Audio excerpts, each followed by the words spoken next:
The Geiger counter's incessant clicking was a soundtrack to desolation.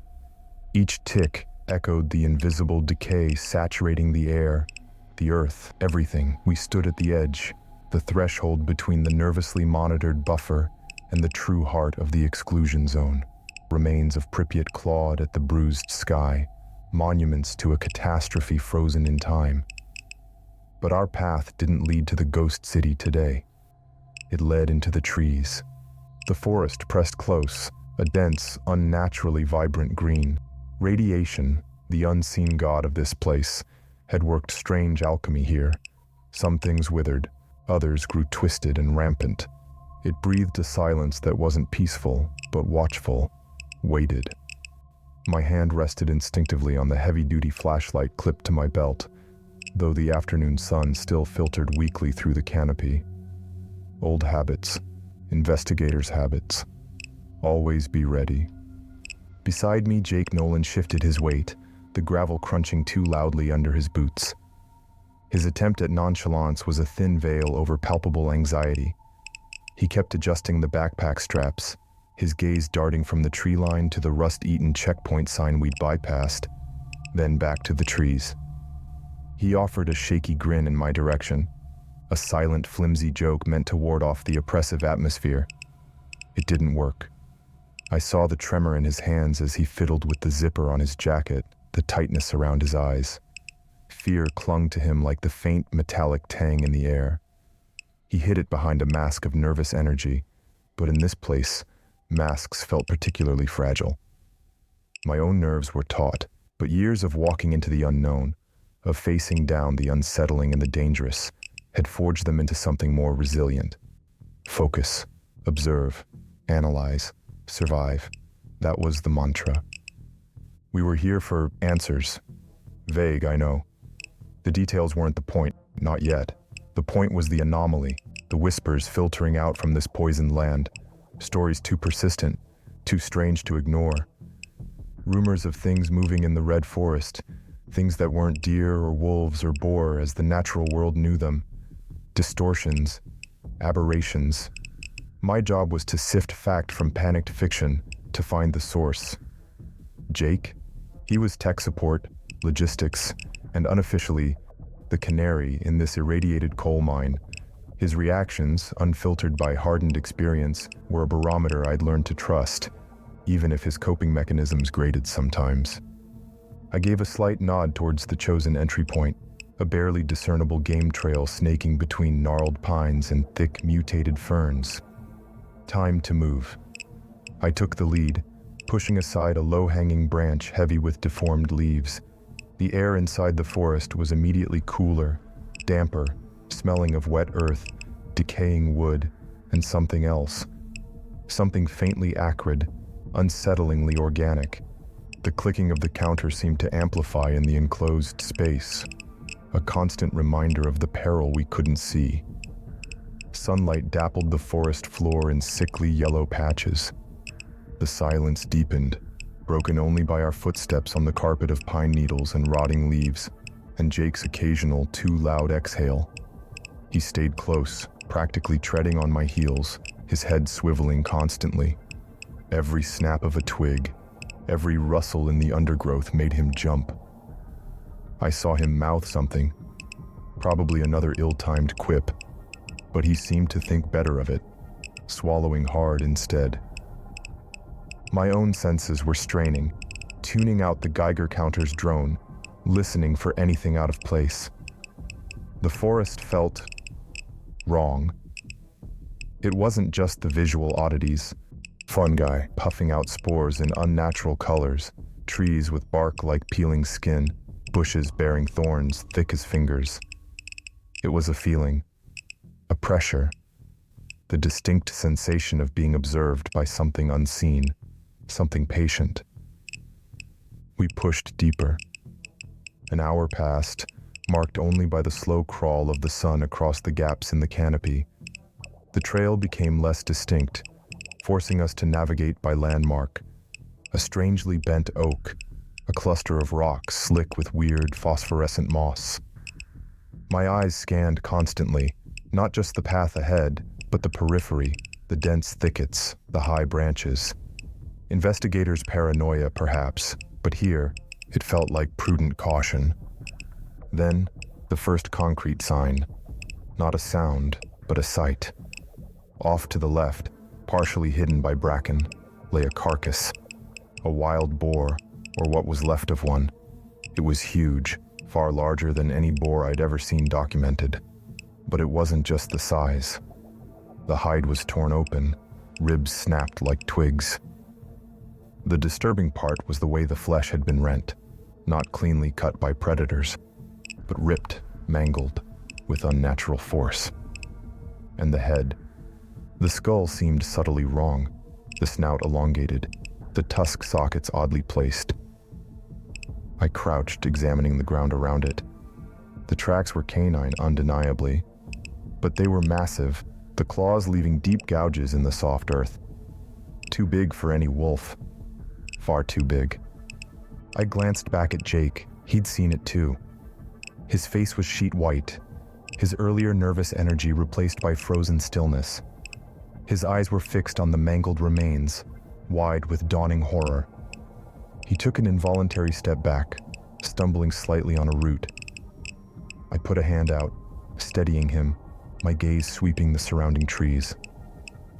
The feeling of being watched intensified, prickling the back of my neck. Whatever did this, was it still close? We moved on, the pace quicker now, the silence heavier. The sun was beginning its descent, casting long, distorted shadows that writhed like living things.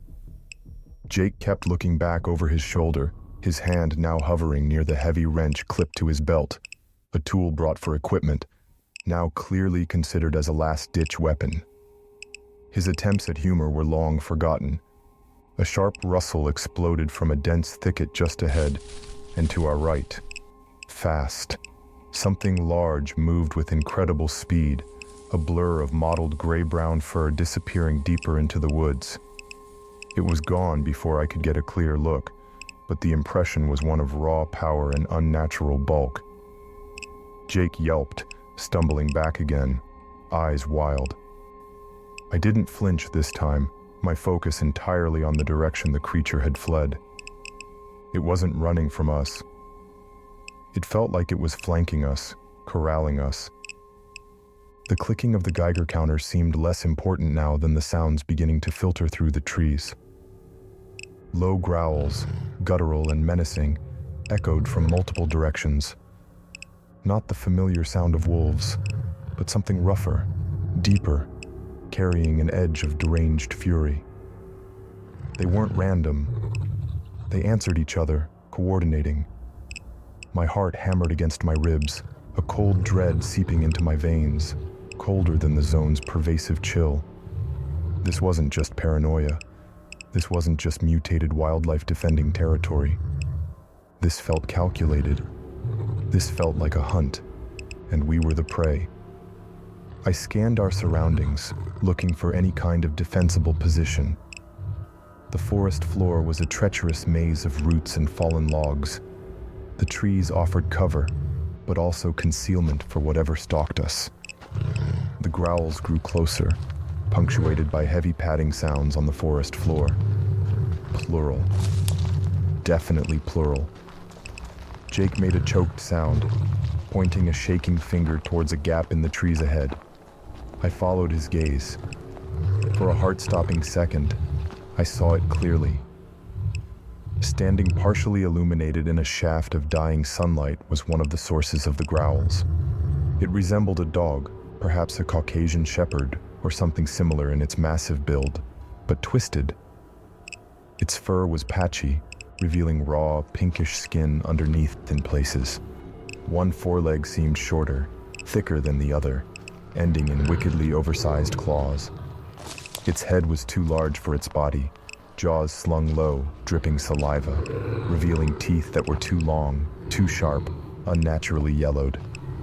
But the eyes were the worst. They glowed with a faint, sickly yellow-green luminescence, devoid of reason, filled only with feral hunger and a chilling spark of malevolent intelligence.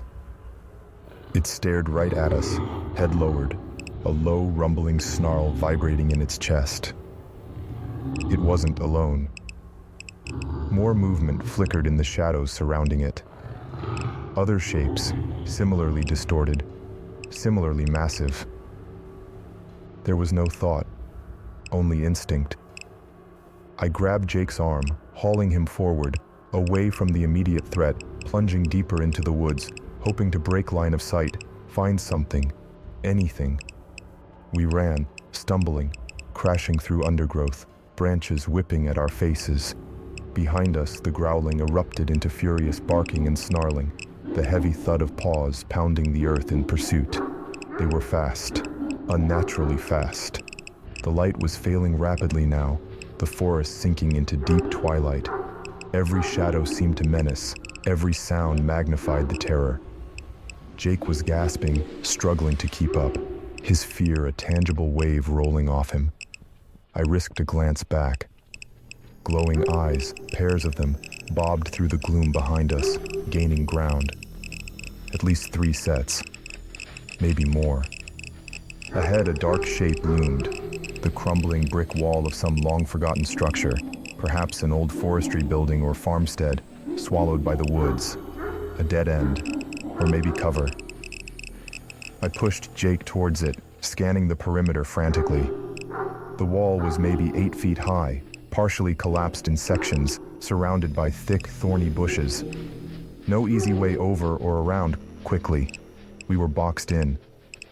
We pressed ourselves against the cold, damp bricks, backs to the wall, facing the encroaching darkness.